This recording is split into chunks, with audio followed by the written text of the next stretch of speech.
ಈ ಕತೆ ಕೇಟಿ ಎಂಬ ಇಬ್ಬರು ಮಕ್ಕಳ ತಾಯಿಯ ಜೀವನದಿಂದ ಆರಂಭವಾಗುತ್ತದೆ. ದಣಿದ ಮನಸ್ಸಿನ ಅವಳು ತನ್ನ ಮಗ ರಿಕ್ಕಿಯನ್ನು ದತ್ತು ನೀಡಬೇಕೇ ಎಂಬ ಗಂಭೀರ ಚಿಂತೆಯಲ್ಲಿ ಮುಳುಗಿರ್ತಾಳೆ. ಕಡಿಮೆ ಸಂಬಳದ ಕ್ಯಾಸ್ಮ್ಯಾಟಿಕ್ಸ್ ಕಾರ್ಖಾನೆಯಲ್ಲಿ ಕೆಲಸ ಮಾಡುವ ಕೇಟಿ ಈಸ್ಟರ್ನ್ ಪ್ಯಾರಿಸ್ನ ಒಂದು ಸಣ್ಣ ಹಳ್ಳಿಯಲ್ಲಿ ವಾಸಿಸುತ್ತಾ ಜೀವನೋಪಾಯಕ್ಕಾಗಿ ಹೋರಾಡ್ತಾಳೆ. ಸಂಗಾತಿ ಬಿಟ್ಟು ಹೋದ ನಂತರ ಲೀಲಿ ಮತ್ತು ರಿಕ್ಕಿ ಇಬ್ಬರನ್ನೂ ಒಂಟಿಯಾಗಿ ನೋಡಿಕೊಳ್ಳುವುದು ತಾನು ತಾಳಲಾರದ ಹೊರೆ ಎಂದು ಅವಳು ಒಪ್ಪಿಕೊಳ್ಳುತ್ತಾಳೆ. ಮಗುವನ್ನು ತ್ಯಜಿಸುವುದು ದೊಡ್ಡ ನಿರ್ಧಾರವಾಗಿರುವುದರಿಂದ ಸಾಮಾಜಿಕ ಕಾರ್ಯಕರ್ತೆಯೊಬ್ಬಳು ಅವಳಿಗೆ ಇನ್ನೂ ಸ್ವಲ್ಪ ಸಮಯ ತೆಗೆದುಕೊಂಡು ಸರಿಯಾದ ಹೆಜ್ಜೆ ಇಡುತ್ತಿರುವೆಯಾ ಎಂದು ಖಚಿತಪಡಿಸಿಕೊಳ್ಳುವಂತೆ ಎಚ್ಚರಿಸುತ್ತಾಳೆ ಮತ್ತು ತಾತ್ಕಾಲಿಕವಾಗಿ ಮನೆಗೆ ಸಹಾಯ ಮಾಡುವವರನ್ನು ವ್ಯವಸ್ಥೆ ಮಾಡುವುದಾಗಿ ಭರವಸೆ ನೀಡುತ್ತಾರೆ. ಜೊತೆಗೆ ಮಗುವಿನ ತಂದೆ ತೊರೆದು ಹೋದ ಬಗ್ಗೆ ಪೊಲೀಸ್ ವರದಿ ಸಲ್ಲಿಸಲು ಸಲಹೆ ನೀಡುತ್ತಾರೆ. ಕಥೆ ರಿಕ್ಕಿ ಹುಟ್ಟುವ ಮೊದಲಿನ ದಿನಗಳಿಗೆ ಹಿಂತಿರುಗುತ್ತದೆ. ಬೆಳಗಿನ ಜಾವ ಲೀಲಿ ಕಿಟಕಿಯ ಪರದೆಗಳನ್ನು ತೆರೆದು ಸದಾ ದಣಿದ ತಾಯಿಯನ್ನು ಎಬ್ಬಿಸುತ್ತಾಳೆ. ನಂತರ ಅಡುಗೆ ಮನೆಗೆ ಹೋಗಿ ತನಗಾಗಿ ಮತ್ತು ತಾಯಿಗಾಗಿ ಉಪಹಾರ ತಯಾರಿಸಲು ಆರಂಭಿಸುತ್ತಾಳೆ. ಸ್ನಾನ ಮುಗಿಸಿದ ನಂತರ ತಾಯಿ ಮಗಳು ಇಬ್ಬರೂ ಒಟ್ಟಿಗೆ ಉಪಹಾರ ಸೇವಿಸುತ್ತಾರೆ. ಬಳಿಕ ಕೇಟಿ ತನ್ನ ಸ್ಕೂಟರ್ನಲ್ಲಿ ಲೀಲಿಯನ್ನು ಶಾಲೆಗೆ ಕರೆದೊಯ್ಯುತ್ತಾಳೆ. ಮಧ್ಯಾಹ್ನ ನಿನ್ನನ್ನು ಕರೆದುಕೊಂಡು ಬರುತ್ತೇನೆ ಎಂದು ಮಾತು ಕೊಟ್ಟು ಮಗಳನ್ನು ಮುದ್ದಾಗಿ ಮುತ್ತಿಟ್ಟು ವಿದಾಯ ಹೇಳಿ ಕೆಲಸದ ಕಡೆಗೆ ಹೊರಡುತ್ತಾಳೆ. ಕಾರ್ಖಾನೆಯಲ್ಲಿ ಕೇಟಿಯ ದೃಷ್ಟಿ ಹೊಸ ಕಾರ್ಮಿಕನಾದ ಪಾಕೋ ಸ್ಯಾಂಚೆಸ್ ಮೇಲೆ ಬೀಳುತ್ತದೆ. ಸಿಗರೇಟು ವಿರಾಮದ ವೇಳೆ ಪಾಕೋ ಅವಳ ಬಳಿ ಬಂದು ಪರಿಚಯ ಮಾಡಿಕೊಳ್ಳುತ್ತಾನೆ. ಕೇಟಿ ಅವನಿಗೆ ಸಿಗರೇಟು ನೀಡುತ್ತಾಳೆ. ಪಾಕೋ ತಾನು ಇತ್ತೀಚೆಗೆ ಕೆಲಸ ಆರಂಭಿಸಿದ್ದೇನೆ ಎಂದು ಹೇಳುತ್ತಾನೆ. ಮಾತು ಮಾತಿಗೆ ಬೆಳೆದು ಇಬ್ಬರೂ ಅಪ್ರತೀಕ್ಷಿತವಾಗಿ ಕಾರ್ಖಾನೆಯ ಶೌಚಾಲಯದಲ್ಲೇ ಒಟ್ಟಾಗುತ್ತಾರೆ. ಇದರಿಂದ ಕೇಟಿ ತನ್ನ ದಿನದ ಕೆಲಸವನ್ನು ಸಮಯಕ್ಕೆ ಮುಗಿಸಲು ವಿಫಲವಾಗುತ್ತಾಳೆ. ಅವಳ ಮೇಲಾಧಿಕಾರಿ ಅವಳನ್ನು ಸೋಮಾರಿ ಎಂದು ಗದರಿಸುತ್ತಾನೆ. ಸಂಜೆ ಶಾಲೆಯಿಂದ ಲೀಲಿಯನ್ನು ಕರೆದುಕೊಂಡು ಹೋಗಲು ಕೇಟಿ ತಡವಾಗಿ ಬರ್ತಾಳೆ.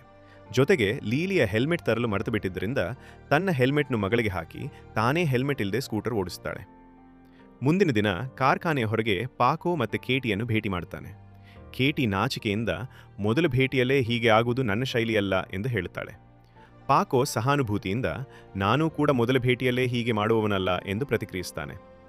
ಸಣ್ಣ ಮಾತುಕತೆಗಳ ನಂತರ ಪಾಕೋ ಕೇಟಿಯನ್ನು ಡೇಟ್ಗೆ ಆಹ್ವಾನಿಸ್ತಾನೆ.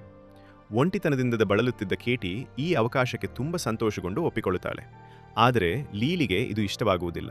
ಅವಳು ತಾಯಿಯೊಂದಿಗೆ ಡ್ರೆಸ್ಅಪ್ ಆಟ ಆಡಲು ಬಯಸುತ್ತಿದ್ದಳು. ಡೇಟ್ನಲ್ಲಿ ಪಾಕೋ ಲೀಲಿಯ ತಂದೆಯ ಬಗ್ಗೆ ಕೇಳ್ತಾನೆ. ಕೇಟಿ ಮನದಾಳದ ನೋವನ್ನು ಹಂಚಿಕೊಳ್ತಾಳೆ. ಅವನು ದಕ್ಷಿಣ ಫ್ರಾನ್ಸ್ನಲ್ಲಿ ವಾಸಿಸ್ತಾನೆ. ಲೀಲಿಯನ್ನು ಗರ್ಭದಲ್ಲೇ ತ್ಯಜಿಸಲು ಹೇಳಿದ್ದ, ಆದ್ದರಿಂದ ನಮ್ಮ ಜೀವನಕ್ಕೆ ಅವನಿಗೆ ಸಂಬಂಧವಿಲ್ಲ ಎಂದು ಹೇಳ್ತಾಳೆ. ಪಾಕೋ ಕೂಡ ತನ್ನ ಭೂತಕಾಲವನ್ನು ಹಂಚಿಕೊಳ್ತಾನೆ. ನಾನು ಯುವಕನಾಗಿದ್ದಾಗ ಸ್ಪೇನ್ನಲ್ಲಿ ಸ್ವಲ್ಪ ಕಾಲ ಮದುವೆಯಾಗಿ ಬದುಕಿದ್ದೆ ಎಂದು ಹೇಳ್ಕೊಳ್ತಾನೆ. ಡೇಟ್ ಮುಗಿದ ನಂತರ ಕೇಟಿ ಪಾಕೋವನ್ನು ಮನೆಗೆ ಕರೆದುಕೊಂಡು ಬರ್ತಾಳೆ. ಇಬ್ಬರೂ ಮತ್ತೆ ಒಟ್ಟಾಗುತ್ತಾರೆ. ಆದರೆ ಬಡ ಲೀಲಿಗೆ ತಾಯಿಯ ಮತ್ತು ಪಾಕೋನ ಶಬ್ದಗಳಿಂದ ನಿದ್ರೆ ಬರುವುದಿಲ್ಲ. ಮುಂದಿನ ಬೆಳಿಗ್ಗೆ ಲೀಲಿಯು ಎದ್ದು ನೋಡಿದಾಗ ತಾಯಿ ಮತ್ತು ಪಾಕೋ ಒಟ್ಟಿಗೆ ಉಪಹಾರ ಸೇವಿಸುತ್ತಿರುವುದನ್ನು ಕಾಣುತ್ತಾಳೆ. ಕೇಟಿ ಮಗಳನ್ನು ಪಾಕೋಗೆ ಪರಿಚಯಿಸಲು ಪ್ರಯತ್ನಿಸ್ತಾಳೆ. ಆದರೆ ಲೀಲಿಗೆ ಆಸಕ್ತಿ ಇಲ್ಲ. ಅವಳು ತನ್ನ ಕೊಠಡಿಗೆ ಓಡಿ ಹೋಗುತ್ತಾಳೆ. ಪಾಕೋನೊಂದಿಗೆ ಹೆಚ್ಚು ಸಮಯ ಕಳೆಯಲು ಕೇಟಿ ಲೀಲಿಯನ್ನು ಶಾಲಾ ಬಸ್ ಸೇವೆಗೆ ಸೇರಿಸುತ್ತಾಳೆ. ಕೊನೆಗೆ ಪಾಕೋ ಕೇಟಿಯ ಮನೆಯಲ್ಲಿ ವಾಸಿಸಲು ಬರುತ್ತಾನೆ. 1 ವರ್ಷ ಕಳೀತದೆ. ಕೇಟಿ ಈಗ ಪಾಕೋನ ಮಗುವಿಗೆ ಗರ್ಭಿಣಿಯಾಗಿದ್ದಾಳೆ. ಒಂದು ದಿನ ಕಾರ್ಖಾನೆಯಲ್ಲಿ ಕೆಲಸ ಮಾಡುತ್ತಿದ್ದ ಪಾಕೋಗೆ ಆಸ್ಪತ್ರೆಯಿಂದ ಕೇಟಿ ಹೆರಿಗೆ ನೋವಿಗೆ ಒಳಗಾಗಿದ್ದಾಳೆ ಎಂಬ ತುರ್ತು ಕರೆ ಬರುತ್ತದೆ. ಆತ ತಕ್ಷಣ ಲೀಲಿಯೊಂದಿಗೆ ಆಸ್ಪತ್ರೆಗೆ ಧಾವಿಸುತ್ತಾನೆ. ಕೇಟಿ ಆರೋಗ್ಯವಂತ ಮಗುವಿಗೆ ಜನ್ಮ ನೀಡುತ್ತಾಳೆ. ಪಾಕೋ ಲೀಲಿಯ ಬಳಿ ಮಗುವಿಗೆ ಹೆಸರಿನ ಸಲಹೆ ಕೇಳುತ್ತಾನೆ. ಲೀಲಿಯು ರಿಕ್ಕಿ ಎಂದು ಹೆಸರಿಡುತ್ತಾಳೆ. ಆದರೆ ಪಾಕೋ ಲೀಲಿಯಲಿಯ ಕೊಠಡಿಯನ್ನು ರಿಕ್ಕಿಯ ಕೊಠಡಿಯಾಗಿ ಬದಲಾಯಿಸುತ್ತಾನೆ. ಇದರಿಂದ ಲೀಲಿಗೆ ಬೇಸರವಾಗುತ್ತದೆ. ತಾಯಿ ತನ್ನನ್ನು ಕಡೆಗಣಿಸುತ್ತಿದ್ದಾಳೆ ಎಂಬ ಭಾವನೆ ಅವಳಲ್ಲಿ ಮೂಡುತ್ತದೆ. ಕೇಟಿ ಲೀಲಿಗೆ ಪಾಕೋನನ್ನು ಅಪ್ಪ ಎಂದು ಕರೆಯಲು ಒತ್ತಾಯಿಸುತ್ತಾಳೆ. ಇದು ಲೀಲಿಗೆ ಇಷ್ಟವಾಗುವುದಿಲ್ಲ. ತಾಯಿ ತನ್ನ ಸಮಯದ ಹೆಚ್ಚಿನ ಭಾಗವನ್ನು ಹೊಸ ಮಗುವಿನೊಂದಿಗೆ ಕಳೆಯೋದ್ರಿಂದ ಪಾಕೋ ಕೇಟಿ ಸಂಬಂಧದಲ್ಲೂ ಒತ್ತಡ ಹೆಚ್ಚಾಗುತ್ತದೆ. ಒಂದು ದಿನ ಲೀಲಿಯು ತಮ್ಮ ಅಪಾರ್ಟ್ಮೆಂಟ್ ಕಟ್ಟಡದ ಹೊರಗೆ ಪಾಕೋ ಮತ್ತೊಬ್ಬ ಮಹಿಳೆಯೊಂದಿಗೆ ಹತ್ತಿರವಾಗಿರುವುದನ್ನು ನೋಡುತ್ತಾಳೆ. ಆದರೆ ಅವಳಿದನ್ನು ತಾಯಿಗೆ ಹೇಳುವುದಿಲ್ಲ. ನಂತರ ಪಾಕೋ ಮನೆಗೆ ತಡವಾಗಿ ಬಂದು ಸ್ನೇಹಿತರೊಂದಿಗೆ ಇದ್ದೆ ಎಂದು ಹೇಳುತ್ತಾನೆ. ಅವನ ಬದಲಾಗುತ್ತಿರುವ ವರ್ತನೆ ಕೇಟಿಗೆ ಚಿಂತೆಯನ್ನು ಉಂಟುಮಾಡುತ್ತದೆ. ಇಬ್ಬರ ನಡುವೆ ವಾಗ್ವಾದ ಉಂಟಾಗುತ್ತದೆ. ರಾತ್ರಿ ವಾಗ್ವಾದದ ನಂತರ ಕೇಟಿ ಮತ್ತು ಪಾಕೋ ಒಬ್ಬರನ್ನೊಬ್ಬರು ಸಮಾಧಾನಪಡಿಸಿಕೊಂಡು ರಾಜಿ ಮಾಡಿಕೊಳ್ಳುತ್ತಾರೆ. ಇನ್ನು ಮುಂದೆ ಒಬ್ಬರಿಗಾಗಿ ಇನ್ನೊಬ್ಬರು ಇರುತ್ತೇವೆ ಎಂದು ಮಾತು ಕೊಡುತ್ತಾರೆ. ಶೀಘ್ರದಲ್ಲೇ ಕೇಟಿ ಮತ್ತೆ ಕೆಲಸಕ್ಕೆ ಹೋಗಲು ಆರಂಭಿಸುತ್ತಾಳೆ. ಹಗಲಿನಲ್ಲಿ ರಿಕ್ಕಿಯನ್ನು ನೋಡಿಕೊಳ್ಳುವ ಜವಾಬ್ದಾರಿ ಪಾಕೋಗೆ ಬರುತ್ತದೆ. ಒಂದು ದಿನ ಕೆಲಸದಿಂದ ಮನೆಗೆ ಬಂದ ಕೇಟಿ ಮಗುವಿನ ಬೆನ್ನಿನ ಮೇಲೆ ವಿಚಿತ್ರವಾದ ಗಾಯದ ಗುರುತು ಕಾಣ್ತಾಳೆ. ಅವಳು ಪಾಕೋನನ್ನು ಕೇಳ್ತಾಳೆ. ಆದರೆ ಪಾಕೋ ನನಗೇನೂ ಗೊತ್ತಿಲ್ಲ ಎಂದು ಹೇಳ್ತಾನೆ. ಮುಂದಿನ ಕೆಲವು ದಿನಗಳಲ್ಲಿ ರಿಕ್ಕಿಯ ಬೆನ್ನಿನ ಮೇಲೆ ಇನ್ನೊಂದು ಗಾಯದ ಗುರುತು ಮೂಡುತ್ತದೆ. ಮಗು ನಿರಂತರವಾಗಿ ಅಳುತ್ತಿರುತ್ತದೆ. ಕೇಟಿ ಪಾಕೋನನ್ನು ಕೋಪದಿಂದ ಈ ಗಾಯಗಳು ಹೇಗೆ ಬಂದವು ಎಂದು ಕೇಳ್ತಾಳೆ. ಪಾಕೋ ಮತ್ತೆ ನನಗೇನೂ ಗೊತ್ತಿಲ್ಲ ಎಂದು ನಿರಾಕರಿಸುತ್ತಾನೆ. ಆದರೆ ಕೇಟಿ ಅವನನ್ನು ಮಗುವನ್ನು ಹೊಡೆದಿದ್ದೀಯಾ ಎಂದು ಆರೋಪಿಸುತ್ತಾಳೆ. ಇದರಿಂದ ಪಾಕೋ ಕೋಪಗೊಂಡು ಕೇಟಿಯನ್ನು ಬಿಟ್ಟು ಹೋಗ್ತಾನೆ. ಅವನನ್ನು ಕೋಪದಿಂದ ಹೊರಟು ಹೋಗುವುದನ್ನು ಕಂಡ ಲೀಲಿಗೆ ಅವನು ಶಾಶ್ವತವಾಗಿ ಹೋಗಿಬಿಟ್ಟನೆಂಬುದು ಸ್ಪಷ್ಟವಾಗುತ್ತದೆ. ಅವಳು ತಾಯಿಯನ್ನು ಅಪ್ಪಿಕೊಂಡು ಸಮಾಧಾನಪಡಿಸುತ್ತಾಳೆ. ಪಾಕೋ ಹೊರಟ ನಂತರ ಲೀಲಿಗೆ ರಿಕ್ಕಿಯನ್ನು ನೋಡಿಕೊಳ್ಳುವ ಜವಾಬ್ದಾರಿ ಬರುತ್ತದೆ. ಒಂದು ದಿನ ಕೇಟಿ ಮನೆಗೆ ಬಂದಾಗ ರಿಕ್ಕಿ ತನ್ನ ಹಾಸಿಗೆಯಲ್ಲಿ ಕಾಣಿಸದೆ ಅಲ್ಲಿ ವಿಚಿತ್ರವಾದ ರಕ್ತದ ಗುರುತು ಬಿಟ್ಟಿರುವುದನ್ನು ಕಂಡು ಬೆಚ್ಚಿ ಬಿಡುತ್ತಾಳೆ. ತಾಯಿ ಮಗಳು ಇಬ್ಬರೂ ಆತಂಕದಿಂದ ಹುಡುಕ್ತಾ ಕೊನೆಗೆ ಮಗುವನ್ನು ಅಲಮಾರಿಯ ಮೇಲ್ಭಾಗದಲ್ಲಿ ಕಂಡುಕೊಳ್ತಾರೆ. ಅಲಮಾರಿಯಿಂದ ರಿಕ್ಕಿಯನ್ನು ಕೆಳಗೆ ತಂದಾಗ ಕೇಟಿ ಮತ್ತು ಲೀಲಿಯ ಕಣ್ಣುಗಳು ಬೆಚ್ಚಿ ಬೀಳುತ್ತವೆ. ಮಗುವಿನ ಭುಜಗಳ ಹಿಂದೆ 2 ಚಿಕ್ಕ ರೆಕ್ಕೆಗಳು ಬೆಳೆಯುತ್ತಿವೆ. ರಿಕ್ಕಿ ತನ್ನ ರೆಕ್ಕೆಗಳನ್ನು ಚಲಾಯಿಸಿ ಗಾಳಿಯಲ್ಲಿ ತೇಲಲು ಸಾಧ್ಯವಾಗುತ್ತದೆ. ಕೇಟಿ ಮಗುವಿಗೆ ಸ್ನಾನ ಮಾಡಿಸಿ ರೆಕ್ಕೆಗಳ ಮೇಲೆ ಕಾಣಿಸಿಕೊಂಡ ರಕ್ತವನ್ನು ತೊಳೆದು ಹಾಕುತ್ತಾಳೆ. ಅವನು ತನ್ನನ್ನು ಗಾಯಗೊಳಿಸಿಕೊಳ್ಳಬಾರದೆಂದು ಕೇಟಿ ರಿಕ್ಕಿಯನ್ನು ಹಾಸಿಗೆಯೊಳಗೆ ಕಟ್ಟಿ ಇಡುತ್ತಾಳೆ. ಲೀಲಿಗೆ ಶಾಲೆಯಲ್ಲಿ ಯಾರಿಗೂ ರಿಕ್ಕಿಯ ಬಗ್ಗೆ ಹೇಳಬೇಡ, ಇಲ್ಲದಿದ್ದರೆ ಅನಗತ್ಯ ಗಮನ ಸೆಳೆಯುತ್ತದೆ ಎಂದು ಎಚ್ಚರಿಸುತ್ತಾಳೆ. ರೆಕ್ಕೆಗಳು ಬೆಳೆಯುತ್ತಿದ್ದಂತೆ ರಿಕ್ಕಿ ಚೆನ್ನಾಗಿ ನಿದ್ರೆ ಮಾಡುತ್ತಾನೆ ಮತ್ತು ಸಂತೋಷದಿಂದಿರುತ್ತಾನೆ. ಕೇವಲ 1 ವಾರದಲ್ಲಿ ಅವನ ರೆಕ್ಕೆಗಳು 17 ಸೆಂಟಿಮೀಟರ್ ಉದ್ದವಾಗುತ್ತವೆ. ಕೇಟಿ ಮಗುವಿಗೆ ವಿಶೇಷ ಉಡುಪು ಹೊಳೆಯುತ್ತಾಳೆ. ಕಾಲಕ್ರಮೇಣ ರಿಕ್ಕಿಯ ರೆಕ್ಕೆಗಳಲ್ಲಿ ಪಾರಿವಾಳದ ಹಕ್ಕಿಗಳಂತೆ ಗರಿಗಳು ಬೆಳೆಯುತ್ತವೆ. ಒಂದು ದಿನ ಪಾಕೋ ಅಚಾನಕ್ ಲೀಲಿಯ ಶಾಲೆಗೆ ಬರ್ತಾನೆ. ಅವನು ಕೇಟಿ ಮತ್ತು ರಿಕ್ಕಿಯ ಬಗ್ಗೆ ವಿಚಾರಿಸ್ತಾನೆ. ಲೀಲಿಗೆ ಮನೆ ಕರ್ಕೊಂಡು ಹೋಗೋದಾಗಿ ಹೇಳ್ತಾನೆ. ಆದರೆ ಲೀಲಿಯು ನಿರಾಕರಿಸಿ ಶಾಲಾ ಬಸ್ಗೆ ಏರ್ತಾಳೆ. ರಿಕ್ಕಿ ದೊಡ್ಡವನಾಗ್ತಿದ್ದಂತೆ ಹಾರುವಾಗ ಅವನು ಗಾಯಗೊಳ್ಳದಂತೆ ಕೇಟಿ ಅವನಿಗೆ ಹೆಲ್ಮೆಟ್ ಮತ್ತು ನೀ ಪ್ಯಾಡ್ಗಳು ಖರೀದಿಸ್ತಾಳೆ. ಕೇಟಿ ಮತ್ತು ಲೀಲಿಯ ಜೀವನವು ಕೊನೆಗೂ ಸುಧಾರಿಸುತ್ತಿರುವಂತೆ ಕಾಣುತ್ತದೆ. ಲೀಲಿ ಕೇಟಿಗೆ ಪ್ಯಾಕೋ ಬಗ್ಗೆ ಹೇಳಲು ಪ್ರಯತ್ನಿಸ್ತಾಳೆ, ಆದರೆ ಕೇಟಿ ಅವಳನ್ನು ಅಡ್ಡಿಪಡಿಸ್ತಾಳೆ. ರಿಕ್ಕಿ ಚೆನ್ನಾಗಿ ನಿದ್ರಿಸಲು ಪ್ರಾರಂಭಿಸಿದಾಗಿನಿಂದ ಅವಳು ಪ್ಯಾಕೋ ಬಗ್ಗೆ ಮರೆತಿದ್ದಾಳೆ ಎಂದು ಹೇಳ್ತಾಳೆ. ಕೇಟಿಗೆ 2,000 ಯೂರೋ ಲಾಟರಿ ಗೆದ್ದು ತಾಯಿ ಮಗಳು ಕ್ರಿಸ್ಮಸ್ ಶಾಪಿಂಗ್ಗೆ ಹೊರಡುತ್ತಾರೆ. ಆದರೆ ಅಂಗಡಿಯಲ್ಲಿ ಖರೀದಿಯಲ್ಲಿ ತೊಡಗಿದ್ದಾಗ ರಿಕ್ಕಿ ಅವರಿಗೆ ತಿಳಿಯದೆ ತನ್ನ ಜಾಕೆಟ್ ತೆಗೆದುಹಾಕಿ ಹಾರಲು ಆರಂಭಿಸ್ತಾನೆ. ಖರೀದಿದಾರರು ಬೆಚ್ಚಿ ಬೀಳುತ್ತಾರೆ. ಕೇಟಿ ಮತ್ತು ಲೀಲಿಯು ಮಗುವಿನ ಹಿಂದೆ ಓಡುತ್ತಾ ಅವನನ್ನು ಗಾಯಗೊಳ್ಳದಂತೆ ತಡೆಯಲು ಪ್ರಯತ್ನಿಸುತ್ತಾರೆ. ಈ ವಿಚಿತ್ರ ಮಗುವಿನ ಬಗ್ಗೆ ಅಧಿಕಾರಿಗಳಿಗೆ ಸುದ್ದಿ ತಲುಪುತ್ತದೆ. ಅಂಗಡಿಯನ್ನು ಸಂಪೂರ್ಣವಾಗಿ ಮುಚ್ಚಲಾಗುತ್ತದೆ. ಪೊಲೀಸರ ಸೇನೆ ಮಗುವನ್ನು ಹಿಡಿಯಲು ಹರಸಾಹಸ ಪಡುತ್ತದೆ, ಆದರೆ ಯಶಸ್ವಿಯಾಗುವುದಿಲ್ಲ. ಕೊನೆಗೆ ಕೇಟಿಯ ಸಲಹೆಯಂತೆ ಅಂಗಡಿಯ ದೀಪಗಳನ್ನು ಆರಿಸಲಾಗುತ್ತದೆ ಮತ್ತು ಕತ್ತಲೆಯಲ್ಲಿ ರಿಕ್ಕಿಯನ್ನು ಅಂತಿಮವಾಗಿ ಹಿಡಿಯಲಾಗುತ್ತದೆ. ಕೇಟಿ ಮಗುವನ್ನು ಆಸ್ಪತ್ರೆಗೆ ಕರೆದೊಯ್ಯಲು ಒತ್ತಾಯಿಸಲ್ಪಡ್ತಾಳೆ. ವೈದ್ಯರು ಅವನನ್ನು ಪರಿಶೀಲಿಸುತ್ತಾರೆ. ಮುಖ್ಯ ವೈದ್ಯರಾದ ಬೆರ್ನಾರ್ಡ್ ಕೇಟಿಯನ್ನು ಮಗುವನ್ನು ಇನ್ನಷ್ಟು ಪರೀಕ್ಷೆಗಾಗಿ ಆಸ್ಪತ್ರೆಯಲ್ಲಿ ಇರಿಸಲು ಅನುಮತಿ ನೀಡುತ್ತೀರಾ ಎಂದು ಕೇಳುತ್ತಾನೆ. ವೈದ್ಯರು ರಿಕ್ಕಿಗೆ ವಿಶಾಲವಾದ ಪರಿಸರ ಬೇಕು ಎಂದು ಹೇಳಿದರೂ ಕೇಟಿ ಮಗುವನ್ನು ಆಸ್ಪತ್ರೆಗೆ ಬಿಡಲು ನಿರಾಕರಿಸುತ್ತಾಳೆ. ಅವಳು ಮಗುವನ್ನು ಮನೆಗೆ ಕರೆದುಕೊಂಡು ಹೋಗುವಾಗ ಜನಸಮೂಹ ಮತ್ತು ಮಾಧ್ಯಮ ಅವಳನ್ನು ಸುತ್ತುವರಿದು ಹಾರುವ ಮಗುವನ್ನು ನೋಡಲು ತವಕಿಸುತ್ತಾರೆ. ಕೆಲವು ದಿನಗಳು ಕಳೆಯುತ್ತವೆ, ಆದರೆ ಮಾಧ್ಯಮವು ಕೇಟಿಯ ಅಪಾರ್ಟ್ಮೆಂಟ್ ಹೊರಗೆ ಶಿಬಿರ ಹಾಕಿ ಕುಳಿತಿರುತ್ತದೆ, ಏಕೆಂದರೆ ರಿಕ್ಕಿ ಈಗ ಅಂತಾರಾಷ್ಟ್ರೀಯ ಸಂಚಲನವಾಗಿದ್ದಾನೆ. ಒಂದು ರಾತ್ರಿ ರಿಕ್ಕಿ ನಿರಂತರವಾಗಿ ಅಳುತ್ತಿರ್ತಾನೆ.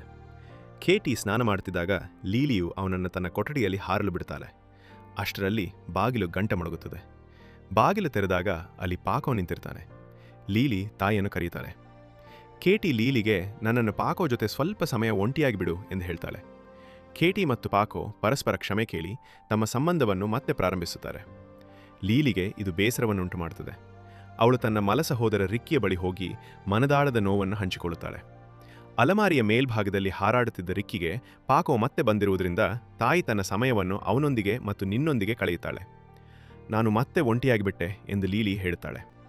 ಪಾಕೋ ಇಷ್ಟು ದಿನ ನಾನು ಪ್ಯಾರಿಸ್ನಲ್ಲಿರುವ ಒಂದು ರೆಸ್ಟೋರೆಂಟ್ನಲ್ಲಿ ಕೆಲಸ ಮಾಡುತ್ತಿದ್ದೆ ಎಂದು ತನ್ನ ಜೀವನದ ಬಗ್ಗೆ ಕೇಟಿಗೆ ಹೇಳ್ತಾನೆ. ಕೇಟಿ ಅವನಿಗೆ ಬೇರೆ ಸಂಬಂಧವಿದೆಯೇ ಎಂದು ಕೇಳಿದಾಗ ಅವನು 1 ಅಥವಾ 2 ಮಹಿಳೆಯರೊಂದಿಗೆ ಸಂಬಂಧ ಹೊಂದಿದ್ದೆ, ಆದರೆ ಅದು ಗಂಭೀರವಾಗಿರಲಿಲ್ಲ ಎಂದು ಉತ್ತರಿಸುತ್ತಾನೆ.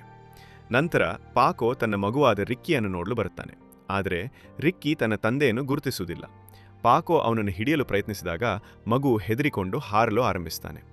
ಕೇಟಿ ಆತಂಕದಿಂದ ಮಗುವನ್ನು ತನ್ನತ್ತ ಕರೆಯುತ್ತಾಳೆ, ಆದರೆ ಪಾಕೋನ ಸಾನ್ನಿಧ್ಯವು ರಿಕ್ಕಿಗೆ ಭಯ ಹುಟ್ಟಿಸುತ್ತದೆ. ಕೊನೆಗೆ ಇಬ್ಬರೂ ಸೇರಿ ಮಗುವನ್ನು ಕೆಳಗೆ ತರುತ್ತಾರೆ. ನಂತರ ಪಾಕೋ ಈ ಕೊಠಡಿ ರಿಕ್ಕಿ ಬೆಳೆಯುವುದಕ್ಕೆ ಅಪಾಯಕಾರಿಯಾಗಿದೆ ಎಂದು ಹೇಳುತ್ತಾನೆ, ಆದರೆ ಕೇಟಿ ಕೋಪದಿಂದ ನನ್ನ ಮಗುವನ್ನು ನನ್ನಿಂದ ಬೇರ್ಪಡಿಸಲು ಯತ್ನಿಸಬೇಡ ಎಂದು ಪ್ರತಿಕ್ರಿಯಿಸುತ್ತಾಳೆ. ನಿರಂತರ ಹಾರಾಟದಿಂದ ರಿಕ್ಕಿ ತನ್ನನ್ನು ಗಾಯಗೊಳಿಸಿಕೊಂಡಿರುವುದನ್ನು ಅವರು ಗಮನಿಸುತ್ತಾರೆ. ತಕ್ಷಣವೇ ವೈದ್ಯರನ್ನು ಕರೆಸುತ್ತಾರೆ. ಡಾಕ್ಟರ್ ಬರ್ನಾರ್ಡ್ ಗಾಯಕ್ಕೆ ಚಿಕಿತ್ಸೆ ನೀಡ್ತಾನೆ. ಅವನು ಮತ್ತೆ ಪಾಕೋನ ಮಾತನ್ನು ಒತ್ತಿ ಹೇಳ್ತಾನೆ, ಈ ಅಪಾರ್ಟ್ಮೆಂಟ್ ರಿಕ್ಕಿ ಬೆಳೆಯೋದಕ್ಕೆ ಸುರಕ್ಷಿತವಲ್ಲ ಎಂದು ಹೇಳ್ತಾನೆ. ನಂತರ ಮಗುವಿನ ರೆಕ್ಕೆಗಳನ್ನು ಶಸ್ತ್ರಚಿಕಿತ್ಸೆಯಿಂದ ತೆಗೆದುಹಾಕಬಹುದು ಎಂದು ಸಲಹೆ ನೀಡುತ್ತಾನೆ. ಇದು ಸುರಕ್ಷಿತವಾದರೂ ನೋವುಂಟು ಮಾಡುತ್ತದೆ ಎಂದು ವಿವರಿಸ್ತಾನೆ. ಆದರೆ ಕೇಟಿ, ನನ್ನ ಮಗುವನ್ನು ಶಸ್ತ್ರಚಿಕಿತ್ಸೆಗೆ ಒಳಪಡಿಸಲು ನಾನು ಒಪ್ಪುವುದಿಲ್ಲ ಎಂದು ತಕ್ಷಣ ನಿರಾಕರಿಸ್ತಾಳೆ. ಆ ರಾತ್ರಿ ಲೀಲಿಗೆ ಕತ್ತರಿ ಹಿಡಿದು ರಿಕ್ಕಿಯ ರೆಕ್ಕೆಗಳನ್ನು ಕತ್ತರಿಸಬೇಕೆಂದು ವಿಚಿತ್ರವಾದ ಆಲೋಚನೆ ಬರುತ್ತದೆ. ಆದರೆ ಅವಳು ಅದನ್ನು ಮಾಡುವ ಮುನ್ನವೇ ಪಾಕೋ ಕೊಠಡಿಯ ಹೊರಗೆ ಬಂದು ಮಗುವಿಗೆ ಶುಭರಾತ್ರಿ ಮುತ್ತು ಕೊಡಲು ಬರುತ್ತಾನೆ. ಇದನ್ನು ಕಂಡ ಲೀಲಿಯು ತಕ್ಷಣ ತನ್ನ ಹಾಸಿಗೆಯ ಕಡೆಗೆ ಓಡಿ ಹೋಗುತ್ತಾಳೆ.